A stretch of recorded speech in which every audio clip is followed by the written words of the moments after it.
ওয়া সাল্লিমু তাসলিমা। যখন আমরা হাদিসের ভাষ্য দেখে আমার নবীর মিলাদের আলোচনা হলো, আমার নবীর সম্মান আলোচনা হয়েছে, দরুদ পড়তে শুরু করে দিয়েছি। কোরআন এদিক দিয়ে আমাদের নির্দেশ দিচ্ছে, ও দুনিয়ার মানুষ শোনো, ইয়া আইয়ুহাল্লাযীনা আমানু সাল্লু আলাইহি ওয়া সাল্লিমু তাসলিমা।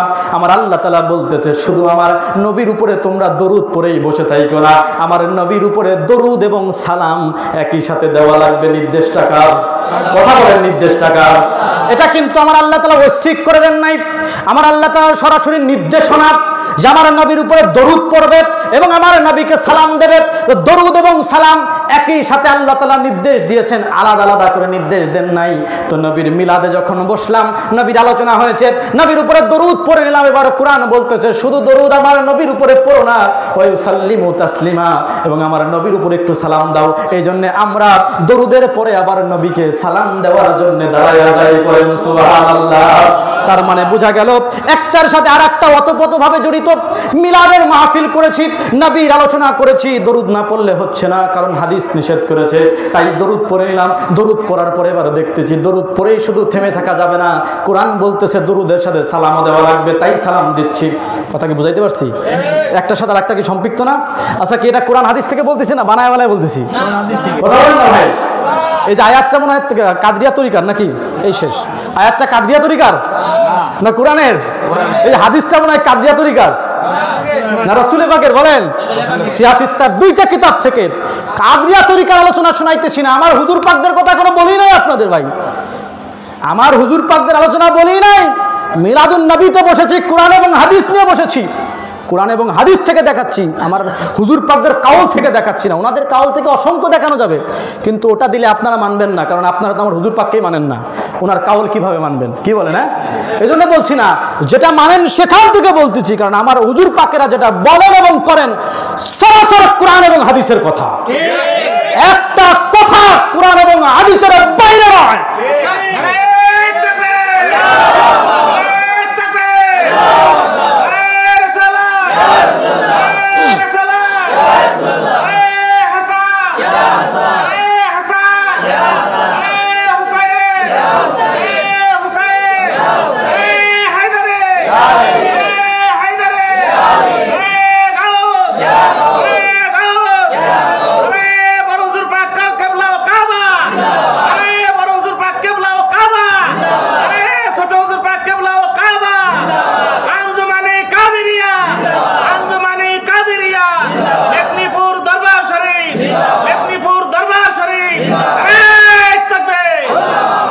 ভাই, আমি আমার হুজুর পাকদের কাউল থেকে শোনাচ্ছি না, কোরআন এবং হাদিস থেকে শোনাচ্ছি। একটার সাথে একটা ওতপ্রোতভাবে জড়িত। আপনি নবীর আলোচনা করবেন, দরুদ পড়তে হবে, দরুদ পড়লে সালাম দিতে হবে, কোরআনের নির্দেশনা হয়। এবারে সালাম পর্যন্ত গেলাম, এবারে সর্বশেষ প্রশ্ন বলে শেষ করব, সেটা হলো তাহলে সালাম দেব ঠিক আছে, দাঁড়ানোর কি দরকার আছে? দাঁড়ায় সালাম দেব যায় না কেন? বলে সাহাবায়ে কেরামরা কি কখনো রাসূলুল্লাহকে দাঁড়ায় সালাম দিছেন নাকি? তো সাহাবীরা দেন নাই, তাবেঈরা দেন নাই, আমরা কেন দেবো? হ্যাঁ ভাই, আপনার সাথে আমি একমত আছি ভাই, আপনার সাথে আমিও একমত আছি। সাহাবায়ে কেরাম যদি না দেন আমরা কেন দেব? তাবেঈরা যদি না দেন আমরা কেন দেব? কিন্তু সাহাবীরা যদি দেন, কথা বলেন না কেন? সাহাবীরা যদি না দেন আমরা দিব না, কিন্তু সাহাবীরা যদি দেন, জোরে বলেন, দেব। আচ্ছা, দলিলে পড়ে যাই, উদাহরণ দেই আগে। উদাহরণটা কি? রাসূল পাক সাল্লাল্লাহু আলাইহি ওয়াসাল্লামের নবুয়তি জিন্দেগির টোটাল 23 বছর। এই 23 বছর নবুয়তি জিন্দেগিতে রাসূল পাক সাল্লাল্লাহু আলাইহি ওয়াসাল্লাম 1.25 লক্ষের অধিক সাহাবী নিজে হাতে করেছেন। এই 1.25 লক্ষ সাহাবীর কোনো একজন সাহাবীর সাথে কি আমার নবীর এই 23 বছরে কোনো একদিন রাস্তায় দেখা হয় নাই? আচ্ছা, যখন রাস্তায় দেখা হলো, ধরেন আমার কাকার সাথে, ভাই কাকার সাথে আমার রাস্তায় দেখা হয়েছে, তা আমি কি যা বসবো, বসার পরে কেউ আসসালামু আলাইকুম, ব্যাপারটা কি এমন নাকি? রাস্তাঘাটে দেখা হলে মানুষ সালাম কি বসে দেয় না দাঁড়ায় দেয়? আচ্ছা বলেন, এই 23 বছরের জিন্দেগিতে হযরত আবু বকর রাদিয়াল্লাহু তাআলা আনহুর সাথে রাসূল পাকের রাস্তায় কোনোদিন সাক্ষাৎ হয় নাই? হযরত ওমর ফারুক রাদিয়াল্লাহু তাআলা আনহুর সাক্ষাৎ হয় নাই কোনোদিন? হযরত উসমানের জিন্নুরাইনের সাথে হয় নাই? তো সাহাবায়ে কেরামদেরকে যে আমরা বলি যে সাহাবায়ে কেরাম রাসূল পাককে কোনোদিনও দাঁড়ায় সালাম দেন নাই, তাই আমরাও দেব না, তাহলে এটা সাহাবীদের সামনে মিথ্যাচার হলো না? কথা বলেন না কেন? মিথ্যাচার হলো না ভাই? কেন মিথ্যাচার হলো? আরে দলিলের দিকে পড়ে যায় ভাই, বাস্তবতা বোঝেন। আমার নবীর সাহাবীরা নবীকে দাঁড়ায় সালাম দিতেন না মানে কি? ঘর হামেশা দেখা সাক্ষাৎ, দিনে রাতে কতবার আমার নবীর সাথে দেখা হতো তার কোনো ঠিক ঠিকানা নাই। যতবার দেখা হতো ততবার আমার নবীকে সালাম দিতেন। দিতেন কি দিতেন না বলেন? যদি বলেন যে দিতেন না, তাহলে আমি বলবো আমার নবীর সাহাবীরা কি আপনাদের মতো বেয়াদব ছিল? কথা বলেন, রাগ করেন না ভাই, বাস্তবতা দিয়ে বুঝাইতেছি, রাগ করেন না, ঠিক আছে? কেন নবীর সাহাবীরা সালাম দিতেন না নবীকে দাঁড়ায়া? এর থেকে বড় মিথ্যা কথা জমিনের মধ্যে আর কিচ্ছু নাই। কারণ আমার নবীর সাহাবীরা আদববান ছিলেন। ওই যে প্রথমে একটা হাদিস দেখাইছি, শুধু নবীর থেকে বড় এই শব্দটা ব্যবহার করেন নাই, এতটা তাজিম করতেন, নবীকে ভালোবাসতেন। সেই নবীর সাহাবীরা নবীকে সালাম দেন নাই? আচ্ছা ধরে নিলাম এটা, রাস্তাঘাটের কথা বাদ দিলাম, মসজিদে নববীর মধ্যে ঢুকতেছেন, আল্লাহ রাসূল সাল্লাল্লাহু আলাইহি ওয়াসাল্লাম মসজিদে নববীতে বসে আছেন, সাহাবায়ে কেরাম মসজিদে নববী ঢুকে ওই পাশ দিয়ে ঘুরে এসে নবীর পাশে বসলেন। বসার পরে কানে কানে বলছেন আসসালামু আলাইকা ইয়া রাসূলুল্লাহ। ব্যাপারটা এরকম হয়েছে কখনো? না, মসজিদে নববীতে ঢোকার সাথে সাথে সালাম দিচ্ছেন না? যখন ঢুকে সালাম দিচ্ছেন, ওটা কি দাঁড়ানো অবস্থায় ছিল না বসা অবস্থায়? দাঁড়ানো অবস্থায়। তাহলে নবীর সাহাবীরা নবীকে দাঁড়ায় সালাম দেন নাই? এই দাঁড়ানোটাকে আমাদের ভাষায় আমরা বলি কিয়াম। আমাদের ভাষায় আমরা কি বলি? কিয়াম বলি। এবার আসেন দলিলের দিকে যাই। বলে তো লজিক দিয়ে, যুক্তি দিয়ে, ইসলাম তো যুক্তি দিয়ে চলে না। আবার বলবে ইসলাম কি যুক্তি দিয়ে চলে না? ভাই, ইসলাম কখনোই যুক্তি দিয়ে চলে না, ইসলাম চলে দলিল দিয়ে। আমারও তো একই কথা, আপনারা কথায় কথায় যুক্তি পেশ করেন, ইসলাম তো কোরআন এবং হাদিস দিয়ে চলে। আসেন ছোট্ট একটা হাদিস দিয়ে শেষ, সালামের হাদিস। আন আব্দুল মালিক ইবনে সাঈদ বিন সুয়াইদ ক্বালা সামি'তু আবা হুমায়দ আও আবা উসাইদ আল আনসারি রাদিয়াল্লাহু তাআলা আনহু ইয়াকুল ক্বালা রাসূলুল্লাহ সাল্লাল্লাহু আলাইহি ওয়াসাল্লাম ইযা দাখালা আহাদুকুমুল মাসজিদা ফালইউসাল্লিম আলাইহিন নবী সাল্লাল্লাহু আলাইহি ওয়াসাল্লাম সুম্মা লিয়াকুল আল্লাহুম্মা ইফতাহলি আবওয়াবা রাহমাতিক। দেখেন দাঁড়ায় নবীকে সালাম দেওয়ার বিধান শুনে যান। রাসূল পাক সাল্লাল্লাহু আলাইহি ওয়াসাল্লামের সাহাবী হযরতে আবু উসাইদ অথবা আবা হুমায়দ, দুজনের যে কোনো একজন বলেছেন। এখানে এই হাদিসটা এসেছে ইবনে মাজার 722 নম্বর হাদিস। যদি কারো কাছে মোবাইল থাকে, নেট থাকে, গুগলে গিয়ে সার্চ করেন ইবনে মাজার 722 নম্বর হাদিস, আপনার সামনে চলে আসবে। ওখানে মিলান, আমি এখানে বলতেছি, একটা হরফের এদিক সেদিক হলে আপনার সাথে আমার চ্যালেঞ্জ। সুনানে দারামি 1434 নম্বর হাদিস, আবু দাউদ শরীফের 4465 নম্বর হাদিস, ইবনে হিব্বান 2048 নম্বর হাদিস, বাইহাকি তার সুনানে কুবরার 4317 নম্বর হাদিস। পাঁচখানা কিতাব, বিশ্ববিখ্যাত কিতাবের মধ্যে উল্লেখ হয়েছে। এর মধ্যে সিহাফিত তার 2টা কিতাব, সুনান ইবনে মাজাহ এবং আবু দাউদ শরীফের মধ্যে উল্লেখ হয়েছে। রাসূলের পাক সাল্লাল্লাহু আলাইহি ওয়াসাল্লাম সাহাবীরা বলছেন, ইয়াকুল ক্বালা রাসূলুল্লাহ সাল্লাল্লাহু আলাইহি ওয়াসাল্লাম, আল্লাহর নবী সাল্লাল্লাহু আলাইহি ওয়াসাল্লাম বলেছেন, ইযা দাখালা আহাদুকুমুল মাসজিদা ফালইউসাল্লিম আলাইহিন নবী সাল্লাল্লাহু আলাইহি ওয়াসাল্লাম। যখন তোমাদের কোনো ব্যক্তি মসজিদে প্রবেশ করবা, মসজিদে প্রবেশ করার সময় সর্বপ্রথম তোমাদের নবীর উপরে সালাম দিবা। করেন সুবহানাল্লাহ। সুম্মা ইয়াকুল লিয়াকুল, অতঃপর তোমরা বলবে আল্লাহুম্মা ইফতাহলি আবওয়াবা রাহমাতিক। অতঃপর তোমরা মসজিদে প্রবেশের এই দোয়াটা পড়বে। আশ্চর্যের ব্যাপার হচ্ছে এটা, এই হাদিস থেকে আমরা এই দোয়াটাকে গ্রহণ করেছি। মসজিদে ঢোকার সময় এই দোয়াটা আমরা পড়ি কি পড়ি না? মক্তবে যখন ছোটবেলায় গেছি আমাদের এই দোয়াটা পড়ানো হয়েছে। কিন্তু আশ্চর্যের ব্যাপার, আমার নবী কিন্তু হাদিসে এই দোয়া শেখানোর আগে আরেকটা কথা বলছেন কিনা? ফাল ইউসাল্লিম আলান নবী, সর্বপ্রথম তোমার নবীর উপরে সালাম দাও। তাহলে বলেন, সালাম ছাড়া যদি খালি দোয়া পড়ি, এ দোয়া কবুল হবে? আমার নবীর নির্দেশ, আগে সালাম দাও তারপরে দোয়া পড়ো।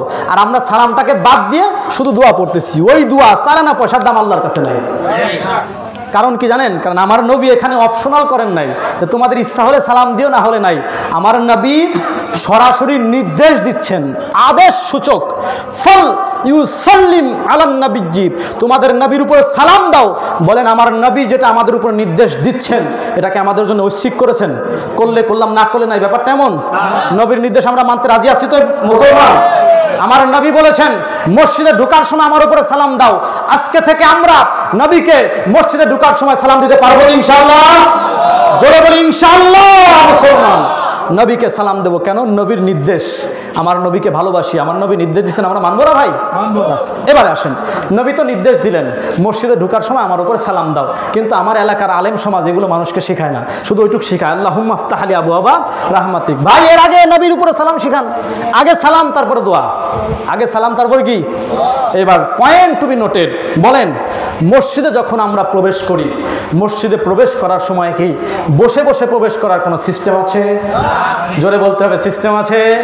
কিভাবে প্রবেশ করতে হয়? দাঁড়ায়া প্রবেশ করতে হয়। আর নবীর নির্দেশ, নবীর উপরে সালাম দিতে হবে। তো মসজিদে ঢোকার সময় যখন নবীকে সালাম দেব, সালামটা কি দাঁড়ায়া দিব না বসে দিব? সবাই বলবেন দাঁড়ায়া না বসে? তো মসজিদে প্রবেশের সময় নবীকে সালাম দিচ্ছি এবং এটা দিতে হবে যেহেতু নবীর নির্দেশ। তো সালামটা যদি দেই অবশ্যই দাঁড়ায়া দেওয়া লাগবে। তো বলেন মসজিদে ঢোকার সময় নবীকে দাঁড়ায়া সালাম দিলে এটা কি নাজায়েজ হবে? বেদাত হবে না নবীর নির্দেশ? ওটা কি জায়েজ আছে? তাহলে আপনারা বলেন জায়েজ আছে? মসজিদে ঢোকার সময় নবীকে দাঁড়ায়া সালাম দিয়ে তারপরে দোয়া পরে মসজিদে ঢুকলাম, জায়েজ আছে? যদি মসজিদে ঢোকার সময় নবীকে দাঁড়ায়া সালাম দেওয়া জায়েজ হয়, মুসলমান এই জায়গায় আমরা সবাই একত্রিত হয়েছে, এখানে নবীকে দাঁড়ায়া সালাম দেওয়া জায়েজ হবে কি হবে না? জোরে বলতে হবে, হবে কি হবে না? ব্যাপারটা কি এমন যে এক জায়গার জন্য জায়েজ আর এক জায়গার জন্য না জায়েজ? ব্যাপারটা তো এটা আসতেছে যে নবীর জন্য দাঁড়ানো যাবে না। ব্যাপারটা এটা আসতেছে সাহাবায়ে কেরাম দাঁড়াইছেন, নবী বলছেন দাঁড়ায়ও না। আরে ভাই আমি তো তোমাকে শুধু দাঁড়ায় থাকতে বলতেছি না, আমরা তো শুধু নবীর জন্য দাঁড়ানোর কথা বলি না, আমরা তো নবীর জন্য দাঁড়াই নবীকে সালাম দেওয়ার উদ্দেশ্যে, ঠিক কিনা? এমনি এমনি মূর্তির মতো দাঁড়ায় থাকি না তো। সাহাবায়ে কেরাম দাঁড়াইছিলেন এমনি এমনি, আমার নবী বলেছেন এভাবে দাঁড়ায়ও না, ঠিক আছে ভাই? কিন্তু আমরা তো নবীর জন্য দাঁড়াচ্ছি নবীকে সালাম দেওয়ার জন্য, কি ঠিক কিনা বলেন? তো নবীকে দাঁড়ায় সালাম সাহাবায়ে কেরামরা দিয়েছেন এবং আমার নবী আমাদের জন্য শিখাইতেছেন মসজিদে ঢোকার সময় আমাকে সালাম দিয়ে ঢুকবা। আর এই সালামটা দিতে হলে অবশ্যই নবীকে দাঁড়ায়া সালাম দিতে হয়। তো মসজিদে ঢোকার সময় যদি দাঁড়ায়া সালাম দেওয়া জায়েজ হয়, হর জায়গাতে, আমার বাড়িতে, আমার প্রতিষ্ঠানে, সব জায়গাতে নবীকে দাঁড়ায়া সালাম দেওয়া জায়েজ আছে। যদি জায়েজ না থাকতো কোনো জায়গায় থাকতো না। যেহেতু মসজিদে ঢোকার সময় জায়েজ আছে, তার মানে সব জায়গায় নবীকে দাঁড়ায়া সালাম দেওয়া জায়েজ আছে। আমি কথা বুঝাইতে পারছি ভাই? এবারে সর্বশেষ আর একটা কথা বলি, সেটা আমাকে একজন প্রশ্ন করেছিল, আচ্ছা এখানে আমি দাঁড়াবো, নবীর জন্য দাঁড়াবো, নবী এখানে হাজির আছে? আজব ব্যাপার ভাই, নবী এখানে থাকলে আপনি সালাম দেবেন, না থাকলে দেবেন না? এটা কোনো উম্মতের পরিচয় হলো? বলেন, নবী এখানে আছে আমি সালাম দেবো, না থাকলে দিব না? তো নবী কি হাজির আছে? আচ্ছা আমি আপনাদেরকে একটা প্রশ্ন করি, এই যে মসজিদে ঢোকার সময় নবীকে তো সালাম দিতে হবে, দিতে হবে না? এটা তো দাঁড়ায় দিতে হবে, তাই না? আচ্ছা নবী ওখানে হাজির আছে কিনা আছে আপনি কি দেখেছেন? আমি কি দেখেছি কোনো দিন? তারপরে দাঁড়ায় সালাম দিচ্ছি কিনা? তার মানে নবী হাজির আছেন কি নাই, হাজির নাজির সেটার সাব চ্যাপ্টার আলাদা, ওটা আমার আজকের আলোচনার সাবজেক্ট না, নাহলে ওটা নিয়ে পরে আলোচনা করা যাবে এক সময়। কিন্তু আমি বলতেছি নবীকে আপনি দেখতেছেন কি দেখতেছেন না, এটা বড় ব্যাপার নয়। বড় ব্যাপার হলো নবীকে দাঁড়ায়া সালাম দেওয়া জায়েজ আছে কিনা, এটা হলো কথা, ঠিক কিনা বলেন? তো দলিল কি পাইছেন ভাই? নবীকে দাঁড়ায়া সালাম দেওয়া যাবে ইনশাআল্লাহ? ওই দাঁড়ায়া সালাম দেওয়াটাকেই আমাদের ভাষায় আমরা বাঙালিরা ওটাকে বলি কিয়াম। কি বলি বলেন? কিয়াম করা যাবে? এটা কিন্তু প্রচলিত মিলাদের দলিল দিয়েছি ভাই। যারা বলে যে না প্রচলিত সব মিলাদ জায়েজ আছে, প্রচলিত মিলাদ জায়েজ নাই, এটা কিন্তু প্রচলিত মিলাদের কথা বললাম। যেই সিস্টেমে আমরা বলি করি, এই সিস্টেমটা আপনাদেরকে বললাম সম্পূর্ণ কোরআন এবং হাদিস অনুযায়ী। কারণ কোরআন এবং হাদিস অনুযায়ী না হলে আমার হুজুর পাকেরা এটা আমাদেরকে করতে বলতেন না। বলেছি না, আমার হুজুর পাকরা কোরআন হাদিসের বাইরে একটা জিনিস আমাদের শেখান না। কোরআন এবং হাদিস মতে আছে বিধাই আমাদেরকে এটা করতে বলেছেন ওনারা, বুঝতে পারছেন? এটা হচ্ছে নবীর মিলাদ। এই মিলাদ শুধু রবিউল আউয়াল মাসে নয়, আমরা সারা বছর করতে রাজি আছি ইনশাআল্লাহ। আমাদের বাড়িতে, আমাদের দোকানে, আমাদের প্রতিষ্ঠানে, যেখানে খুশি সেখানে আমরা মিলাদ করব, নবীর কিয়াম করব, নবীর উপরে দরুদ পড়ব, সালাম করব, জীবনে যতদিন বেঁচে থাকে ইনশাআল্লাহ। জোরে বলে ইনশাআল্লাহ। আর এই মাহফিল যারা করেছেন, আমি এখন শেষ করে দেব, এই মাহফিল যারা আয়োজন করেছেন তাদের মধ্যে একটা ছোট্ট ব্যাপার, সেটা হলো এখানে একটা কমিটি গঠন করা হয়েছে। আমি কমিটিটা একটু বলে দেই। এইখানে এই ঝালাইপট্টি মাহফিলের সম্মানিত সভাপতি সাহেব সাই